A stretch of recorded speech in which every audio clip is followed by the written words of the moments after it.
Usai Hasto Kristianto ditetapkan sebagai tersangka, muncul desas-desus bahwa KPK akan kembali menetapkan tersangka baru. Tak tanggung-tanggung, di sini ada nama Ketua Umum PDIP Megawati Soekarno Putri, sekaligus mantan Presiden Republik Indonesia kelima. Tentu hal ini menjadi sebuah kejutan besar, di mana PDIP memang selama 10 tahun kebelakangan menjadi partai yang kebal hukum. Banyak kader-kader yang memang melakukan korupsi tapi tidak dihukum. Salah satunya adalah Harun Masiku, yang saat ini bebas. Kasus Harun Masiku melebar hingga menyeret nama-nama petinggi PDIP. Salah satunya Sekjen Partai PDIP Hasto Kristianto, yang baru-baru kali ini bisa ditetapkan sebagai tersangka. Sementara itu, nama Ibu Megawati yang tiba-tiba muncul di daftar pemanggilan KPK tentu mengejutkan kita semua. Karena kita tahu tidak ada satupun penegakan hukum, baik itu dari kejaksaan, kepolisian, atau di Komisi Pemberantasan Korupsi yang pernah memanggil Megawati. Dan informasi ini kita dapatkan langsung dari KPK di video Tribun Medan TV yang berjudul Ketum PDIP Megawati Soekarno Putri dipanggil KPK. Ini respon Ketua Setio Budianto dalam press release-nya. Ketua KPK Setio Budianto menanggapi pertanyaan soal akan memanggil Ketua Umum PDIP Megawati Soekarno Putri usai Sekjen PDIP Hasto Kristianto diperiksa sebagai tersangka oleh KPK. Hal ini yang disampaikan Ketua KPK saat konferensi pers di Jakarta pada Selasa 24 Desember 2024. Setio menegaskan jika panggilan-panggilan lain dilakukan sesuai kebutuhan, maka akan dilakukan pemeriksaan. Kemudian untuk pemanggilan-pemanggilan yang lain, lebih jelasnya mari kita tonton video selengkapnya. Ya. Selamat sore Pak Setio, Pak Asep, dan Mas. Mohon izin, saya Bayu ingin menanyakan ini terkait dengan kasus yang sekarang ini kan Hasto Kristianto ini dia juga berkontribusi dalam proses penyuapan tersebut. Pertanyaannya adalah kenapa Hasto ngotot mengajukan Harun Masiku menjadi anggota DPR? Apakah sejauh ini KPK sudah menemukan motif dibalik kenapa PDIP sengaja ngotot untuk mengajukan Harun Masiku menjadi anggota DPR? Mengingat background Harun Masiku ini adalah seorang advokat, apakah jangan-jangan Harun Masiku memegang sejumlah kunci kasus-kasus lain yang juga melibatkan elit PDIP? Terus untungnya apa buat PDIP ketika Harun Masiku menjadi anggota DPR?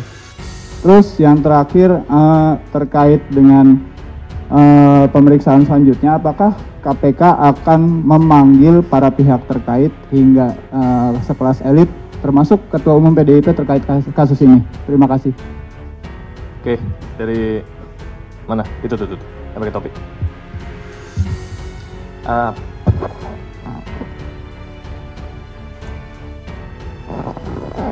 Izin Pak Ketua, Mas Tesa,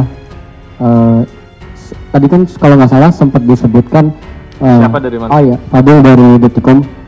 Tadi kalau nggak salah sempat disebutkan bahwa HK ini sempat mengetahui soal OTT. Apakah si HK ini, apakah OTT ini sempat bocor sampai kemudian si HK ini mengetahui adanya OTT tersebut? Kemudian yang kedua, ini kan Harun udah lama banget ya Mas kabur gitu. Nah ini ada peran dari HK juga nggak sih untuk mengatur kepergian Harun ini? Itu aja sih Mas, makasih. Harun, satu lagi. Ya, selamat sore Pak Ketua, Mas Tesa, Pak Asep. Saya Fana dari Investor Trust. Satu pertanyaan aja, ini kan tadi perintahan penyidikannya OJ-nya disebutkan ketika OTT terjadi.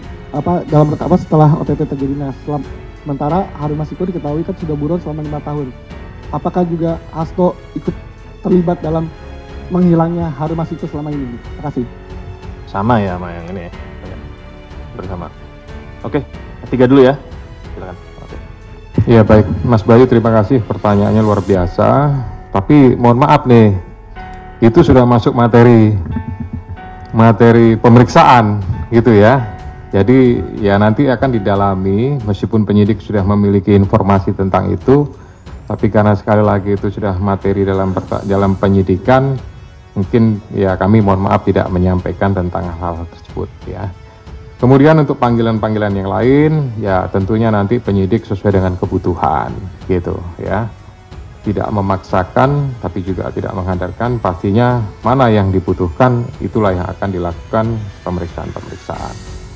Kemudian tadi masalah UTT apa segala macam, karena prosesnya harus flashback lagi kepada kegiatan di 2019 ya.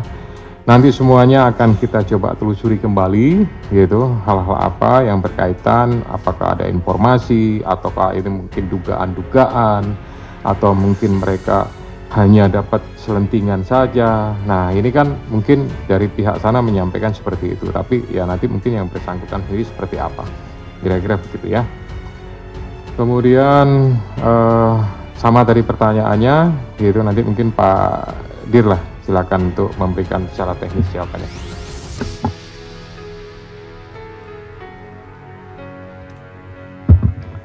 Terima kasih Pak Ketua, mohon izin menambahkan Bapak. Terkait tadi mungkin yang juga pemanggilan nanti rekan-rekan bisa monitor karena setiap hari biasa kita umumkan siapa yang akan dipanggil, rekan-rekan bisa monitor di sini ya. Kemudian juga terkait dengan masalah kebocoran OTT dan juga keterlibatan saudara HK dengan kaburnya saudara HM dan lain-lain, itu sedang kita dalami tentunya ya rekan-rekan. Jadi nanti tadi makanya ada pasal kan ada dua, kalau rekan-rekan menyimak itu ada dua sprindik ya untuk saudara HK. Salah satunya adalah pasal 21-nya, nanti bisa dilihat karena ini kan juga rekan-rekan dapat nanti. Nah di situ ada pasal 21-nya. Nah tentunya di sini yang akan menjadi materi di situ ya. Tadi terkait dengan yang rekan-rekan apakah ini udah lama, apakah ada keterlibatan dan lain-lainnya, kita akan mendalami di situ ya. Itu mungkin yang bisa kami tambahkan. Terima kasih. Barusan kita telah mendengar secara lengkap pernyataan dari Ketua KPK Bapak Setio Budiarto yang menegaskan bahwa siapapun jika dimintai keterangan oleh KPK akan dipanggil, baik itu ketua umum, partai, sekjen, partai, bahkan mantan presiden sekalipun. Tentu teman-teman kita berharap Ibu Megawati Soekarno Putri bisa kooperatif dengan KPK, dengan para penegak hukum jika ke depan nanti dimintai keterangan atau kesaksian. Mudah-mudahan Ibu Megawati mau memberikan kesaksian itu tanpa ada embel-embel apapun.